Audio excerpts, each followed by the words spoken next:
Alright guys, तो वक्त आ चला है आज इस ताज़ा खबर सीजन 1 को कंप्लीट कर देने का। सो आज हम बात कर रहे हैं इसके फाइनल एपिसोड यानी कि 6th एपिसोड के बारे में। So now without wasting any time चलिए डायरेक्टली आते हैं इस कहानी की मेन स्टोरी लाइन की तरफ, जिसकी शुरुआत में बचपन के वस्या को दिखाया जाता है, जिसके फादर ग्रेजुएट होने के बावजूद भी जॉब के लिए दर बदर भटक रहे थे। और अब क्योंकि छोटा बच्चा था, खेलने के लिए खिलौने वगैरह भी उसके फादर लाया करते थे, तो आज उसके लिए गन लेकर आते हैं और कहते हैं कि ले बड़ा होकर के ठोक देना सबको। मतलब यार देखा जाए तो कहीं ना कहीं ये हमारे सोसाइटी की सच्चाई है, जहाँ पर अमीर लोग जिनके खुद के धंधे चल रहे हैं, अब चाहे उनकी एजुकेशन 5वीं हो या फिर 6ठी, उससे कुछ मतलब ही नहीं है, धनाधन पैसे छापते रहते हैं। वहीं गरीब आदमी ग्रेजुएट भी कर ले तो साली यहाँ पर नौकरियां ही नहीं है। आप में से ऐसे कितने ग्रेजुएट लोग हैं जिनकी अभी तक नौकरी नहीं लगी है, कमेंट सेक्शन में जरूर बताइएगा। देन आता है ताजा खबर का इंट्रो और हम देख पाते हैं वसंत गावड़े उर्फ वस्या को, जो कि इस वक्त आया होता है दरिया किनारे, क्योंकि उसे ये खबर पहले ही मिल चुकी थी कि कुछ बैटिंग करने वाले लोगों पर पूछताछ करी गई है। एंड देन पुलिस वाले पहुंच चुके होते हैं मधु के पास में, महबूब भाई के पास में, इनफैक्ट पीटर के पास में, और हर किसी की छानबीन हो रही थी कि आखिर उन्होंने बैटिंग करने के बाद सारा का सारा पैसा कहां छुपाया। इसी वक्त वस्या को एक और नोटिफिकेशन भी आती है, जिसके अंदर लिखा हुआ था कि शहर के बड़े बिजनेसमैन केसरी बिली मोरिया का कुत्ता रोड पर बच्चों को परेशान करता हुआ पाया गया। और अब क्योंकि कुत्ता भाग चुका होता है तो केसरी ने 50 लाख का नाम भी रखा था, जो भी उनको उनका कुत्ता वापस ला करके देगा उसे वो पैसे देंगे। अब जहाँ एक तरफ इन्वेस्टिगेशन चल रही थी, हर किसी को पकड़कर चांटे मारकर उनसे पूछताछ चल रही थी कि बताओ सालो बैटिंग का सारा पैसा कहाँ पर रखा है, मगर लाख कोशिशों के बावजूद भी पुलिस को उनके पास से 1 रुपया तक बरामद नहीं होता। वहीं दूसरी तरफ हम वसंत को देख पाते हैं, जो कि सीधा कॉल लगाता है बिली मोरिया को और कहता है कि यार तुम्हें अपनी कनीज से बड़ा प्यार था ना, मतलब वही कुतिया कुछ बच्चों को रोड पर परेशान कर रही है, क्या कहते हो,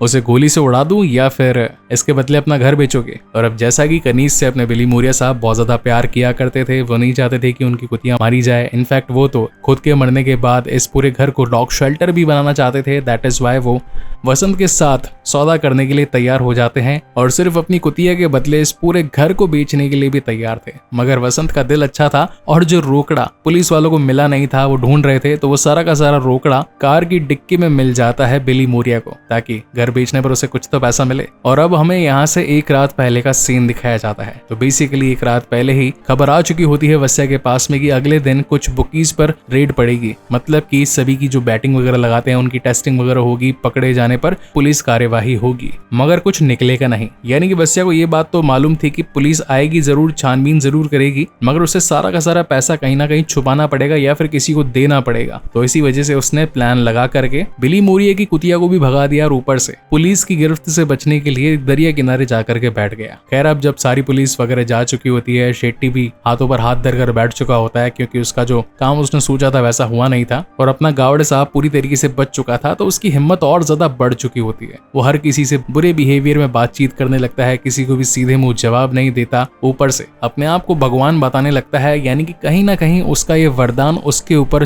सर चढ़कर बोलने लगा था। और अब जैसा कि एक रात पहले 500 करोड़ उसे मिल चुके थे, तो दूसरी तरफ जो किस्मत भाई था, जिसने भी अपना सारा पैसा ऑस्ट्रेलिया के ऊपर लगा दिया था, वो पूरी तरीके से कंगाल हो चुका था, क्योंकि सारे के सारे अकाउंट नील हो चुके थे और धंधा भी ठप पड़ चुका था। वहीं दूसरी तरफ गावड़े इस बात को जानता था कि पुलिस की नजर उस पर अभी भी बनी रहेगी। शेट्टी कभी भी उसका पीछा छोड़कर बाज आने वाला कहाँ था, इसलिए वो ब्लैक मनी को व्हाइट मनी में कन्वर्ट करने के लिए अलग अलग काम धंधे शुरू कर देता है, जैसे कि मधु क्रिएशन में पैसा लगा देना, नई डिजाइनर इंडस्ट्री को खोल देना। ऊपर से जो पैसा महमूद भाई का था, पीटर का था, उन्हें वो भी पैसा मिल जाता है। तो महबूब भाई अपनी बेटी को पढ़ने के लिए अमेरिका भेज देते हैं। और अब जैसा कि बैटिंग चल नहीं रही होती है, तो ये लोग भी साथ में मिलते जुलते नहीं है। ऑलमोस्ट 3-4 महीने निकल जाते हैं। तो एक दिन जब न्यू ईयर की पार्टी होती है, तो वसंत गावड़े ने शहर में सभी अमीर लोगों को अपने घर पर पार्टी के लिए बुलाया होता है। तो यहाँ पर पीटर भी आता है, महमूद भाई भी आए होते हैं। इनफैक्ट यहाँ पर हम मधु को भी देख पाते हैं, मगर उसके चेहरे पर वो खुशी नहीं थी जो कि पहले हुआ करती थी, क्योंकि आजकल कहीं ना कहीं वस्या का उसके लिए जो बर्ताव था वो बदलने लग गया था। वो स्वाति के पीछे पड़ चुका था, उससे ज्यादा फोन पर बातचीत किया करता था, ज्यादा टाइम उसके साथ स्पेंड किया करता था। मगर तभी उसे फोन में खबर आती है कि आज मधु और शेट्टी रेड लाइट एरिया में पकड़े जाएंगे। तो इस बात से वो बहुत ज्यादा गुस्सा हो जाता है, अपनी वाइफ को बुरी नजरों से यानी कि मधु को जलीलियत की नजरों से देखने लगता है। इसी वक्त यहाँ पर शेट्टी भी पहुंच जाता है और कहता है कि क्या रे वस्या, बहुत बड़ा आदमी हो गया रे तू। एक मोमेंट था जब तू मुझसे डरा करता था, लेकिन आज शहर का इतना बड़ा आदमी हो चुका है कि लगता है मुझे तुझसे डरना पड़ेगा। और क्या बात है, सबको महंगी दारू भी बांट रहा है। मगर वो दारू पीता नहीं, अपने जूतों पर गिरा देता है और कहता है कि अरे यार उस काम वाले को बोल के मेरे लिए दूसरे जूते ला करके दे।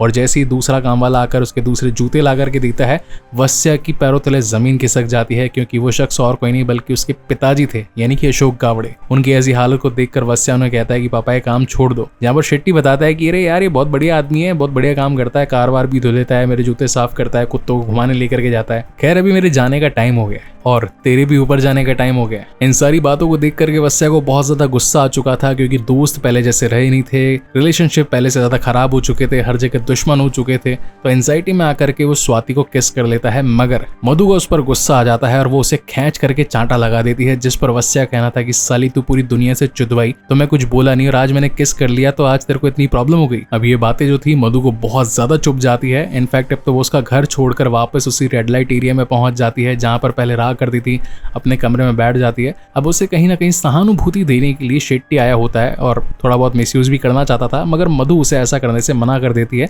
लेकिन इसी बीच कोई उनकी फोटो खींच लेता है और ये वही फोटो होती है जो कि न्यूज़पेपर में नेक्स्ट डे छपी थी कि वसंत गावड़े की बीवी रेड लाइट एरिया में शेट्टी के साथ पाई गई।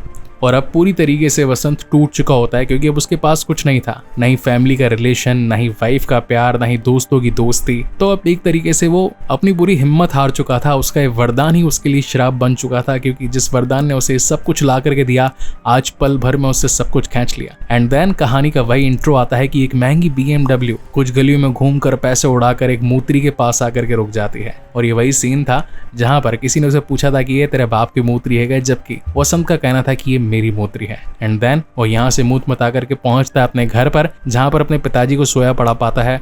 उन्हें देखकर वो बहुत ज्यादा परेशान भी था कि यार मेरे पिता ने ईमानदारी की रोटी कमाने के लिए न जाने कितनी मेहनत करी और हर वक्त सिर्फ गरीबी में ही अपने जीवन को जिया। लेकिन तभी उसके पास में एक दिल दहला देने वाली खबर आती है, जो कि थी मुंबई के बड़े उद्योगपति वसंत गावड़े की हत्या, यानी कि अब वस्या का आखिरी टाइम आ चुका था। और इसी तगड़े सस्पेंस के साथ में शानदार एपिसोड, ये कंप्लीट सीरीज यहीं पर खत्म होती है। आई होप गाइस कि ये वीडियो एक्सप्लेनेशन आप लोगों को पसंद आया होगा। अगर आया है then please to like, comment and share this video as much as possible, क्योंकि जिन लोगों ने भी अभी तक सीजन 1 नहीं देखा तो इस एक्सप्लेनेशन के जरिए वो इसे एंजॉय कर पाएंगे, क्योंकि अब मैं शुरू करने वाला हूं इसका सीजन 2, जो कि और भी ज्यादा दमदार और बेहतरीन है। जैसा कि मैंने वादा किया था कि episode 4th, 5th and 6th आज ही निपटा दूंगा, तो मैंने अपना वादा पूरा किया और इस वादे के बदले मैं आपसे चाहता हूं कि एक वादा आप मुझे दीजिए, सब्सक्राइब करते जाइए जाते वक्त, ताकि चैनल को और ज्यादा सपोर्ट मिले और हम यूं ही बेहतरीन कंटेंट आप तक लाते रहें। Thank you so much guys for watching this video.